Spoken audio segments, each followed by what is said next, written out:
I guess you could say I've always been a little less than adventurous. Growing up, I didn't take many risks at all.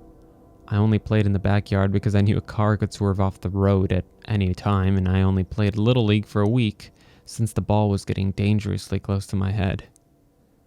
That's why I didn't really want to go with Tyler and Kieran that day. Tyler wasn't so much a friend as he was a reoccurring problem. I told him about the cigarettes my dad kept in the basement, ones he intended to sell out of state for a higher price. The next day, there was Ty and two of his friends. They asked if my parents were home, then helped themselves to a carton from the back of the boxes. I don't know if he considered me his friend, but I felt more like he was refusing to leave me alone. Kieran was a different case altogether. He was more on the meek side like myself, but he had the put-on facade of a tough kid. We'd play Battletoads all weekend, then he'd brag about how he'd been breaking into construction sites and setting fires the next school day. They were both trouble, but in different dosages. That lie, by the way, was what brought us to the disappear hole. Tyler had finally called Kieran on his bullshit one day, and Kieran was forced into an agreement. He swore he'd bring Tyler to one of his dangerous hideouts and prove he wasn't all talk. I spent the rest of that school day wondering how Kieran would get out of his promise. He could fake sick, or he could simply not show up at the agreed-upon meeting place.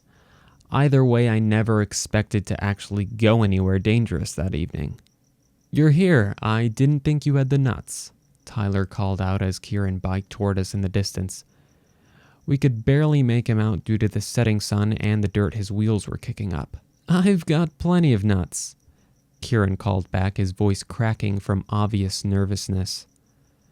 Tyler shot me a look and rolled his eyes, though I didn't get it.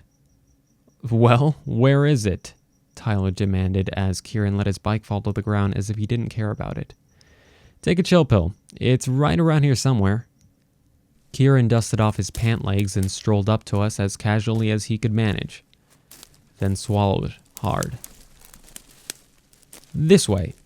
Kieran turned on his heels and just as casually, he strode off into the tall grass. "Watch out for ticks," I cautioned, echoing my mother. "Pull your socks up over your cuffs or you'll get Lyme's disease." We walked for what seemed like forever, at least to a child. Kieran led us up hills, then back down. He walked around a tree in a complete circle, then back the way he came. We stepped across a creek and pushed through a few red berry plants. "You're taking us in circles," Tyler finally laughed. "I knew you were full of it." "Not full of anything," Kieran snapped back without even turning around. "I'm confusing you so you can't find my hideout again." "Yeah, right," I chimed in, slowly turning against him. Finally, Kieran stopped dead in his tracks. The move was so sudden and unexpected that Tyler pushed into him and nearly fell into a thorn bush. "This is it!" Kieran cheered, his nasal voice cutting through the otherwise silent darkness. We had come to a small dirt clearing encircling a squarish cement structure. It was essentially a dirty, chipped, and peeling white cube that stood no taller than we did. "You got lucky," Tyler snorted. It seemed clear to us that we'd simply been led around until our leader found something, anything, that would conform to his story. "What is this, even?" I walked toward the thing and circled it. There were no openings in any of its four sides, certainly nothing that could be called a door. The crudeness of the thing seemed more like a platform for something else, not really anything important in and of itself.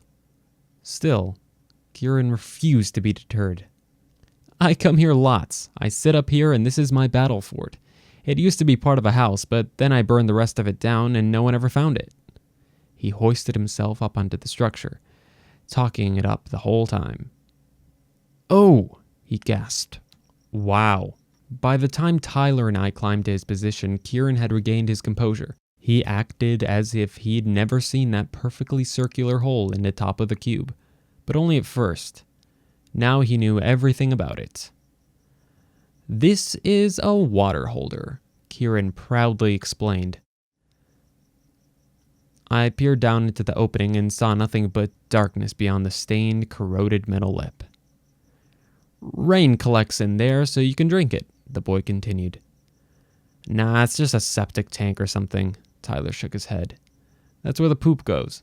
Kieran and I laughed uncontrollably at this statement, though Tyler seemed to be sure of it. Looking back on it, the smell should have solidified the fact that wasn't true. There was nothing to suggest any kind of decay whatsoever. The chilly air that softly blew from the opening smelled like nothing. It wasn't just clean smelling or in some way vaguely pleasant. There was actually an absence of any sort of odor. Nothing. That mixed with the complete blackness within made the thing seem bottomless. One of us should climb down there and see if there's anything cool. One of us can hold the other's hand. Tyler seemed quite pleased with his idea, but after a moment it seemed as if there would be no volunteer. We should throw something in and see how deep it is, I remarked, thinking this information was somehow necessary. What about a pencil or something? Kieran felt his pockets. We all did, and found nothing of the like to toss into the abyss. Nah, I didn't bring anything, I sighed. Tyler, you have a lighter, right? He felt his own pockets, first his pants, then his jacket. Then he shrugged. No, I didn't bring one. A flashlight, maybe? I rubbed my head as we all stood around the pipe. Nope, replied Tyler. Kieran shook his head.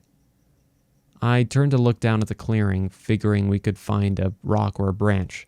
This was an obvious choice we should have started out with.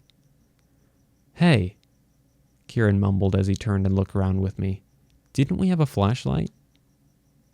Nope, Tyler quickly answered. Then we surveyed the darkness around us. Save for the moonlight illuminating the clearing and the shining white block we stood upon, everything was black. I wondered how exactly we had gotten to the spot without light, and it seemed the others considered this as well. No, I had a flashlight. At least I think I did. Kieran's face contorted in the way it did when he was trying to think. Yeah. It was a pocket light I found in the bus one time. I think I had a lighter, too. Tyler patted his pockets again. I hide one under the mailbox before school and pick it up when I get home. This is weird. Wait a minute. I turned back toward the pipe and leaned down, peering into the darkness. There in the sea of black was the smallest pinprick of light. It grew slowly dimmer, then dimmer still, as if it were slowly falling into nothingness. That's my flashlight! Kieran yelled as he squatted to see what I was looking at. It's a disappear hole. Tyler stepped back, then awkwardly toppled to the dirt. It makes anything you put in disappear forever, and you don't even remember. This place is haunted or something. Holy shit, I called out, having no control over my tongue. Get away, fast! Kieran and I quickly rolled off of the cube and joined Tyler on the ground. The three of us ran all the way back to our bikes without uttering a word. We were too busy worrying about how cowardly we each looked to each other. It wasn't until we reached our meeting place that Kieran finally broke the silence, his voice trembling and choked by breathlessness.